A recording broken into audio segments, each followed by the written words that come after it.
வணக்கம் அன்பார்ந்த மாணவர்களே, நீங்கள் எல்லாருமே தமிழ் இலக்கண வகுப்புக்கு காத்துட்டு இருப்பீங்க. இன்றைக்கி சூப்பரான இலக்கணம் தான். ஆல்ரெடி நம்ம பார்த்துட்டு இருக்கிறது தான் புறத்திணைகள். மொத்தம் நம்மளுக்கு 12, அதில் 8 ஆல்ரெடி நம்ம பார்த்தாச்சு. ரிமைனிங் இருக்கக்கூடிய 4 மட்டும் நம்ம பார்க்க போகிறோம். இது டிஎன்பிசி குரூப் எக்ஸாமுக்கு ரொம்ப ஹெல்ப்ஃபுல்லாக இருக்கும். சரியா? உங்களோட ஃப்ரெண்ட்ஸு, ஃபேமிலிஸ், ரிலேட்டிவ்ஸில் யாராவது டிஎன்பிசி குரூப் எக்ஸாமுக்கு ப்ரிப்பேர் பண்ணுறாங்கன்னா அவங்களுக்கு இதை ஷேர் பண்ணி விடுங்கன்னா. அடுத்தது பாடான் திணை. ஓகேவா? அதை பிரித்தெழுதுகையிலே சில நேரத்தில் வரும் பார்த்துக்கோங்க. பாடு கூட்டல் ஆண் ப்ளஸ் திணை. பாடப்படும் ஆண் மகனின் ஒழுக்கலாறுகளை பற்றி கூறுவது பாடான் திணை. சரியா? யாரோ ஒரு அரசன், ஓகேவா, இல்லைன்னா மக்களில் பெரியவங்க, அவங்கள வச்சு என்ன செய்கிறாங்க, புகழ்ந்து பாடுறாங்க. அதுதான் பாடான் திணை. அடுத்தது பொதுவியல் திணை.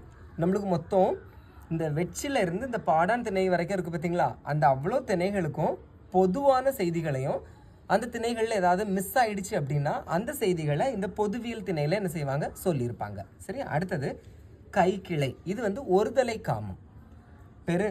பெருந்திணை பொருந்தா காமம். இதை மட்டும் நீங்கள் பார்த்துக்கோங்க. இதில் ஒருதலை காமம் இருக்குது பார்த்தீங்களா? அது ஆண்பால் கூற்று, இன்னொன்று பெண்பால் கூற்றுன்னு என்ன செய்யும், 2 வகைப்படும். சரியா? அப்போ இன்றைக்கி நம்ம என்ன பார்த்துருக்கோம், பாடான் திணை, அப்புறம் என்னது பொதுவியல் திணை, அப்புறம் கைக்கிளை பெருந்திணை. ஓகேவா? ஸோ புரிஞ்சிருக்கோன்னு நினைக்கிறேன். பிடிச்சிருந்தா லைக் பண்ணுங்கள். தேங்க்யூ.